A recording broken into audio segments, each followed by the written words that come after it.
Jack Isaacs. So I'm Jonathan Heine, and I have a company called Greenridge Group. We're sort of a mini investment bank consulting and operational consulting. Before that, for 10 years, I founded and ran a company called You Are Love Foods, where I developed a patented chocolate that doesn't melt, that's sugar-free and 1/3 the fat and half the calories regular chocolate. I was with DLJ for 10 years, ABN AMRO for 3 years, had my own hedge fund, and here I am. great, Jack. Yeah, hey, I'm with Empower Growth Capital. I'm an independent sponsor. I started out as a lawyer. I practiced for about 15 years, moved into private equity, started at Kane Anderson in their growth equity fund. I was a managing director and partner there for a number of years. Then I was at RLJ, which is Bob Johnson's fund of Black entertainment television, the first African-American billionaire, and then went off on my own more recently. And so that's who I am.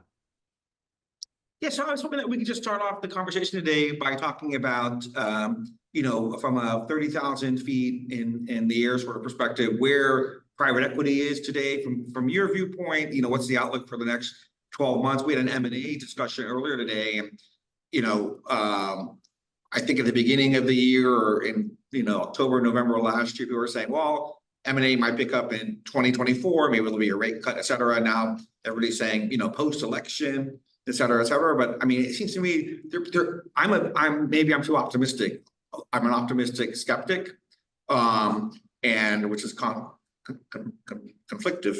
But I believe that things can look up if you are looking at the right sector. So maybe you guys talk about where you see the market and where it's going. And maybe you can do it from a point of lower middle market growth capital to leverage capital for larger acquisitions. So yeah, no, I'm Jonathan. I'll go first if you don't mind. I'll get started. As everyone knows, last year was a pretty awful year for private equity, and a worse year for venture capital. Which bodes badly for private equity, because if you don't have financing for the early stage businesses, I don't have opportunities to invest in later on. I think there's been some talk about the need for a lot of the venture capital funds who could not raise money last year, that they're going to need to raise within 12 to 24 months. And so unless the markets pick up pretty dramatically for them, I'm going to have problems down the road, because I'm going to not find the opportunities that get the initial financing. Now, I focus primarily on the technology sector. I did find that the beginning of this year, things have eased up a little bit. Prices, multiples have come down a little bit.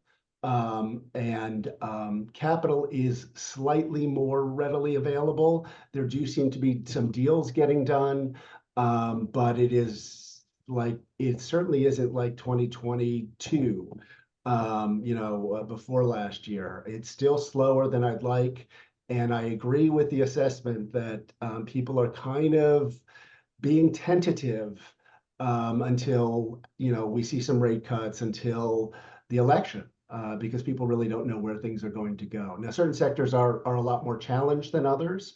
I think healthcare in particular, there was an article in yesterday, or I think it was yesterday's Wall Street Journal, that add-on acquisitions in the private equity sector have really dropped off in the healthcare sector. I think technology is doing a little better than that.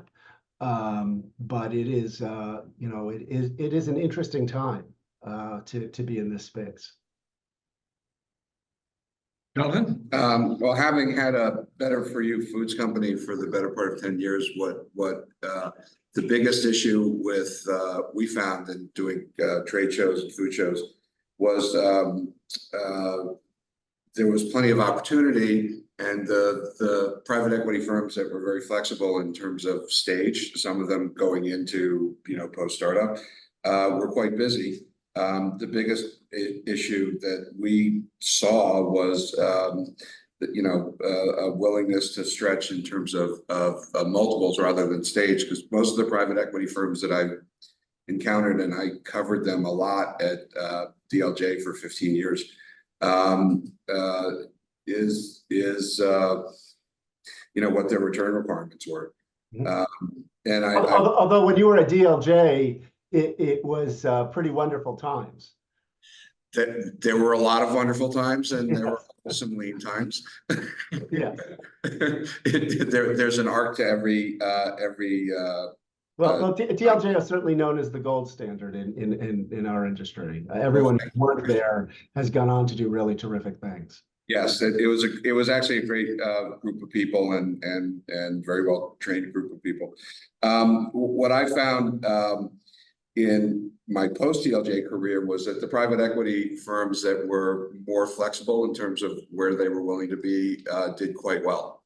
The biggest issue, if you're an actual company, was kind of being able to survive the investment, because I think that the pension funds and foundations, et cetera, that are investing in private equity have gotten very sophisticated, and so they're the pots that the private equity, the actual partners in the firms can draw from for their own compensation has become quite limited, and inevitably they end up taking it from the target companies, and that can be a frustrating process.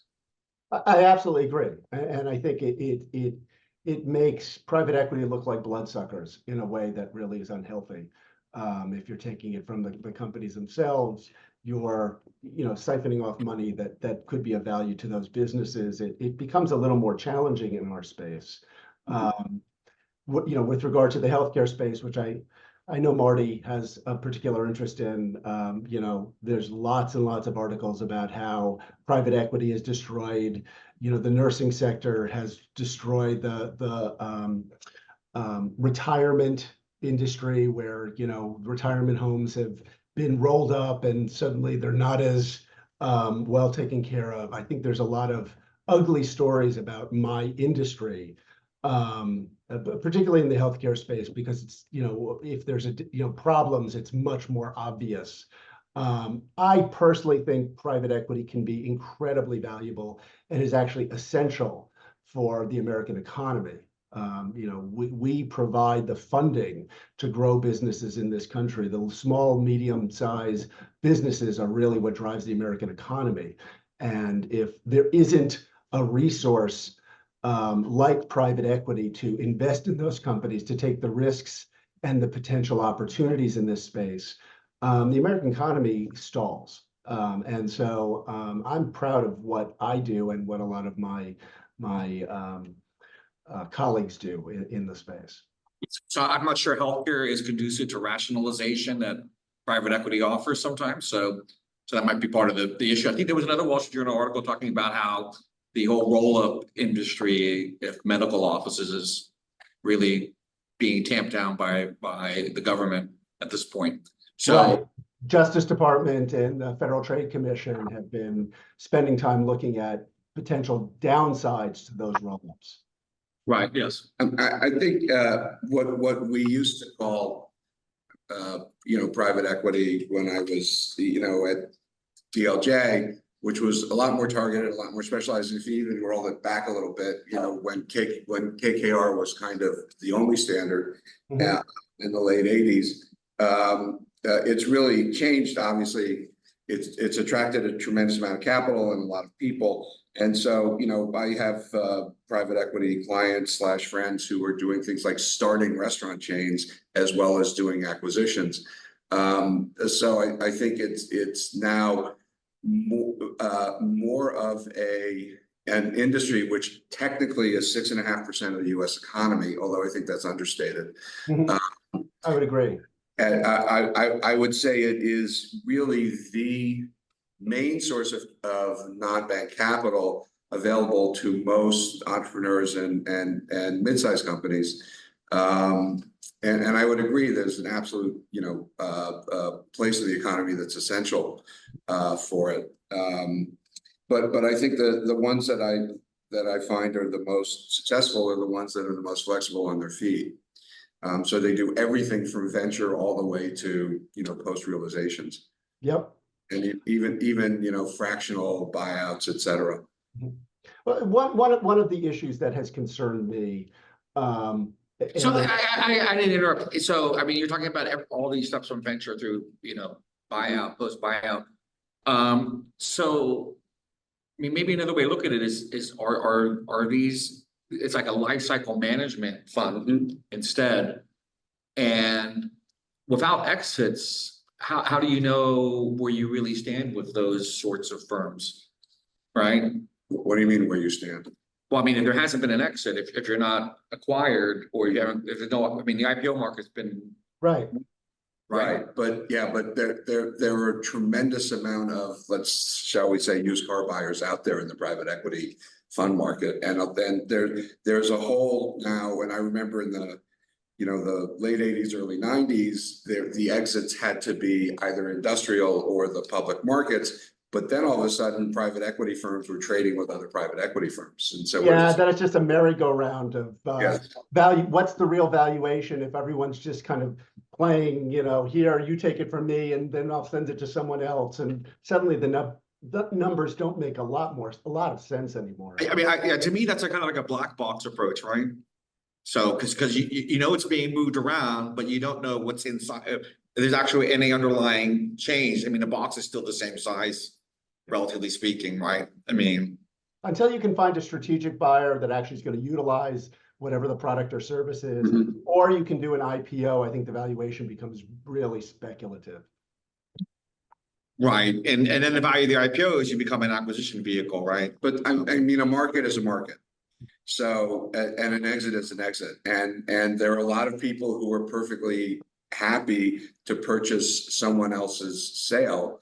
They do their due diligence, et cetera, if that is what the market provides. And there's still a tremendous amount of private equity dollars out there. And a lot of people who don't want to sit around, twiddling their thumbs. Do you think there's a paradigm change in the space as a result of interest rate increases and not knowing when interest rates are going to decline, or what do you?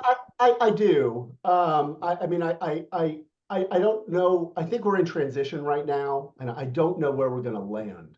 I don't know if this is the new normal. I don't think it's the new normal. I think everyone's kind of holding their breath and waiting to see where this goes.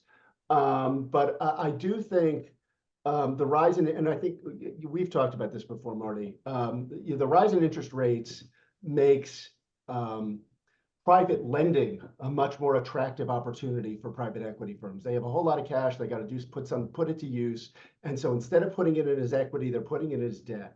The real folks that I think get in trouble at that point become the commercial lenders who really cannot possibly compete with the private lenders in that market space. So I do think that's going to create some problems. It was a subject of discussion yesterday where we said that banks can't take warrants, right? Exactly. And they don't have the flexibility in so many different ways because of the regulations and the requirements of the amount of capital they have to keep. It creates a real challenge. I mean, the fact that Silicon Valley Bank went under or, kind of split up and so did First Republic, I mean, it's not a surprise. Those primarily in my sector, in the technology sector, but it creates problems for lots of, particularly the smaller banks that really can't keep up with the types of regulations that are required. Can we talk about maybe I'd like to hear from you guys. What are your favorite sectors to be in where you see an opportunity today? Doesn't necessarily have to be this. How about make it the sector you're not in? Imagine you have all the money in the world or just a strategic amount of money, or you're strategic. What sector would you be looking at right now outside of AI? I'm probably going to surprise you. There was an article in, I think, yesterday's New York Times about India, about how people can no longer invest in Russia because of the war with Ukraine. Yep. And China is completely off base because of our government problems. Yep. India has the IIT schools, which are truly the best engineering programs in the Amazing. world. Yeah, yeah. When I was at Wharton, a third of my class was from India, of Indian descent. And you look at the Fortune 500 companies, the number of people of Indian descent that are CEOs is disproportionate to any other ethnic group. I do think I mean, I'm not a big fan of Modi, and I think some of the things he's done are really horrific, but he's done a lot to build up that country. And I do think there are going to be not just IT service businesses, but actual innovation that's really going to change the world. I mean, I think there's barriers to capital leaving India, though. Is that correct? I mean, I always thought that most of the companies had to be headquartered or incorporated out of Mauritius. That is true, but believe me, private equity folks are smart. There's always a way to figure out how to get money out of a country. We need to put some casinos in India. Yeah. And then they can convert everything to chips, and then you can. Okay. Yeah. What I have some comments on India I'm gonna make, but I want to hear Jonathan's comments on what he thinks. What's a hot sector? If you had all the money in the world, Right. That you're a sector you're not in, what would you be looking at? So when I first started out of my budding career in music school, I worked for a real estate development family, and the CFO of the family had a picture of Will Rogers, and under it said, "Buy land, that they're not making any more of it." And I was in the food business, and everybody's always got to eat, and people are focusing more and more on trying to eat healthier, whatever that means. And the amount of money going into better for you CPG continues to grow by leaps and bounds. And while that does impact somewhat the margins, I still think it's a great place to be if you've got capital. And you have to be willing to really put capital in, because there's a lot of capital chasing it, and the development time and the growth trajectory has elongated a bit.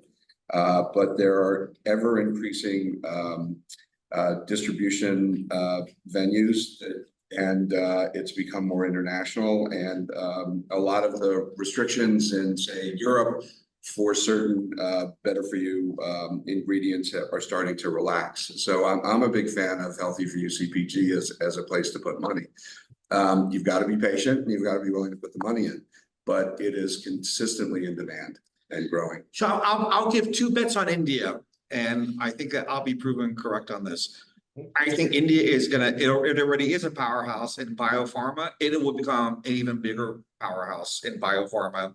And I think a lot of CROs are based out of India or have some kind of operations in India. A lot of testing is now being accepted. There's standardization in testing. So I think in biopharma, and because a lot of people are trying to withdraw from China. So I'm going to say that 100% of all off-patent drugs that are in the United States touch China. Either ingredients come from China, or they're actually created in China, or there's bottling of some sort that goes on, or packaging that goes on in China. So a lot of that's going to leave China. Much of it will go to India. So I'm going to say that aspect of biopharma. And the second one, probably nobody would even fantasize. I think space will be huge from India, because India has figured out how to do space really inexpensively. Right? They have broken all kinds of boundaries in space. They will be very competitive with Europe in the near future. And China, which is now troubling, because China's military is closely tied with their space program. Not that ours isn't, but I do think that is going to become critical for us. And partnering with India is going to be really, really important. And they have a totally different approach towards cost basis than the United States does, and Europe for sure, right? There's not socialization, there's real, perspective towards expense, understanding partnerships, things along those lines. So those are my two big bets on India. I'm sure there's a lot of other ones in terms of infrastructure and things like that. I'm not sure any of that survives bureaucracy. But I think there's a real market demand for inexpensive space, and then there's a huge market demand and political demand for biopharma out of India. So, but anyway, By the way, I also think, in deference to the last panel, women's health is going to be an extremely explosive area. There are actually more women than men now in the United States. They are more the breadwinners than men now, and they're living longer, they're working longer, and they're much more focused on their health. So if there's a way to kind of get into that market, it is an extremely expanding market. I think your data's wrong. There's a lot more men than women now, especially in the last 4 years. So you guys have a broad vision. Jack, I know that you've looked at a lot of companies outside the United States. Can you talk about the non-US markets? Sure. And how you find these deals? You got to use multiple sources today. You can't rely on just one. So I have 3 different groups that send out email blasts and make phone calls and drive a pipeline. I also have an extensive network of former executives that I use, that I go out to and see what they're looking at and they're interested in. And then, service providers. I use a wide array of attorneys, a wide array of accountants. Some of my best deals come from, organizations that provide services to small and medium-sized businesses. And they say, they'll be talking, they're a trusted, a trusted resource, and they'll say, look, we're looking for money. Is there anyone that might be good to bring to the table? Most of my deals are non-competitive. I'm not normally in bank processes. Bankers don't generally like independent sponsors involved. And quite frankly, I'm not a big fan of being in an auction process. It doesn't tend to benefit me. It can benefit the company, perhaps, but I like to be the first person at the table. Jonathan, where do you see deals coming from? Lawyers and accountants that I work with. I have, a network of people that call me, usually when sort of Goldman Sachs says, well, that's a little too small for us. I run what I would call channel auctions, because at some point when you ask for too much, and the founder wants his or her son or daughter to be running it or something, it creates a real problem. So you kind of have to negotiate a middle ground where everybody's interests can align. Jonathan, you need to introduce me to your contacts at Goldman. But one of the things I was going to mention before was one of my concerns about private equity, and I've been saying this a long time. Most of us in private equity have very, very similar backgrounds. We've gone to the same schools, we've had the same training, we do the same valuation exercises. I think it means that we end up in an echo chamber where we're all agreeing with each other emphatically.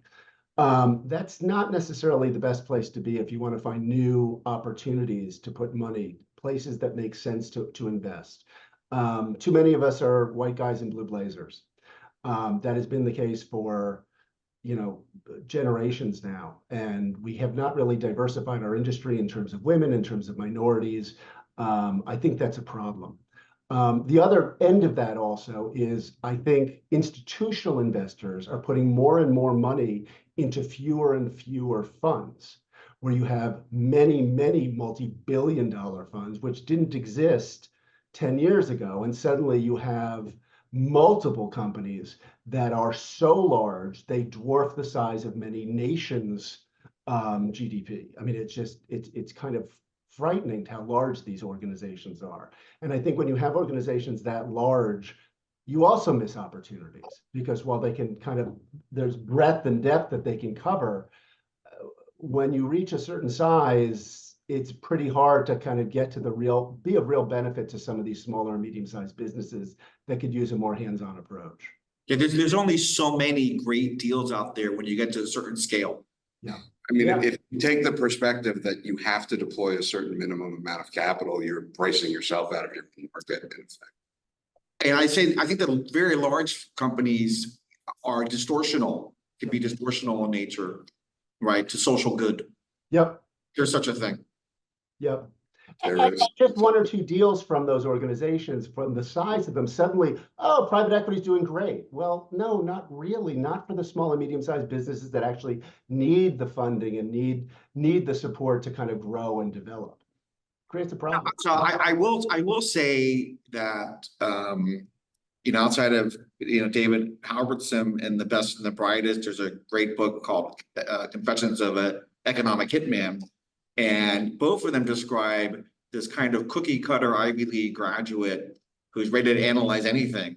And I think that Jack, you've kind of mentioned that in terms of everybody goes to the same schools, everybody looks the same way, et cetera. So it's a fascinating time because a lot of people just don't participate in that part of the economy, and their deals aren't looked at, even though they have spectacular deals. And they really have spectacular growth that goes unnoticed. Yeah. So I mean, there's a lot of areas which aren't really, because the return on investment isn't big, but once they scale, the revenue becomes quite large, and even at smaller margins, they're doing pretty fantastic. But the other thing that goes along with that problem is the industry becomes very much like, lemmings, where the next big shiny object is the thing that everyone's running to. So AI right now is the topic of discussion. But, a year ago, 2 years ago, it was cryptocurrency. Before that, it was the metaverse. Before that, it was something else. And the fact is, yes, those are fascinating, really interesting technologies. I'm very excited about what's going to come from, AI. But everybody should not be running to AI. There are plenty of other fascinating, valuable things out there that are worth investing in. But let me tell you, if I tell my LP base that I have something that's got an AI component, people are writing me checks. And I don't want to necessarily be going after the same thing that everyone else is going after. I don't think that's a smart place for me to go. I found, again, because I spent 10 years in the healthy food space,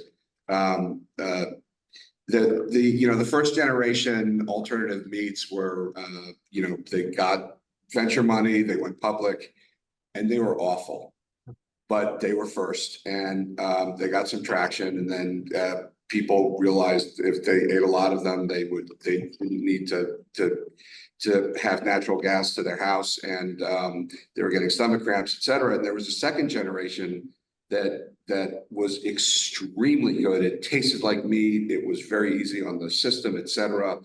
And they could not get money. Yeah. And they were at the food shows, they were getting great reviews, et cetera, but they just could not get money. And unfortunately, I think all of them are gone now. And that was kind of a shame. And I don't really know why I said that, but I felt like I had to. No, I completely agree with you there. So I think that there's always a rush to find the next shiny object, and that's nice. But that the bloom goes off that rose very, very quickly, and then the next generation come in with building on the previous technology. And what I'm finding is, at least in the healthy food space, is it becomes very difficult to finance the second generation, which should have a better market opportunity, is a better quality product, and they've fixed a lot of the mistakes. I only have about 5 minutes, but I have an interesting comment. I was talking to a defense contractor the other day, and he told me that 50% of all government spending is military now, which is remarkable. There's a great book about how we have no natural enemies at our borders, right? It was written by what's this guy's name? He started Stratford. Anyway, no, it's the reason why we're really the world superpower. We also became the world's police officer to a large degree. Right. So, but he also said that about 80% of defense contracts that are delivered are non-competitive bidding. So, is that phenomenal? That is phenomenal. I had not heard that before. Right. I've looked at military. I've done some work. That's amazing. It's an amazing number. So yeah. I'm just wondering, is there a way for private equity to play in that space better? Or are all the private equity firms that play in that space already, all the seats at the restaurant are full? Yeah, one of the problems with, military investing in the military is it can be very, very cyclical. As much as it is a huge amount of money available, if they're no longer making the latest plane, you know, you're screwed. I mean, your company's out of work. Well, the day-to-day service sector, the things like serving food and providing, you know, healthcare, et cetera. The service providers, that's more of an open book. Yeah. But you got, you know, getting in there and getting the qualification to be part of it is a little challenging. You need to have a somewhat longer horizon. Right. The book that I mentioned is by a guy named, is his name Friedland, who started Stratfor, or Friedman. He's a mathematician, and he's got two books. One of them is called The Next 10 Years, and the other one's called The Next 100 Years. And he's like a prophet. He was a CIA analyst. Stratfor was the first third-party global political analyst out there. They're based out of Texas, and I think his name's Friedman. Anyway, and they've had a fantastic success, but if you read his book, The Next 10 Years, which was published about 10, 15 years ago, everything happened that he predicted, including Trump's election, including the wall. He predicted there would be that even though the United States has this catastrophic problem with demographics, that there would be a wall put up to block immigration. So it's just fascinating to listen to it. And he also has some fantastic perspective in terms of energy and the United States' place in it. And it makes me think something that China did, and they're trying to establish a moon base, may have come from this book, because he said that a world superpower will gain great power when they can produce solar energy on the moon, because right now the amount of solar energy is produced from Terra-based solar energy is about 46% efficiency, where you get to 95% efficiency on the moon.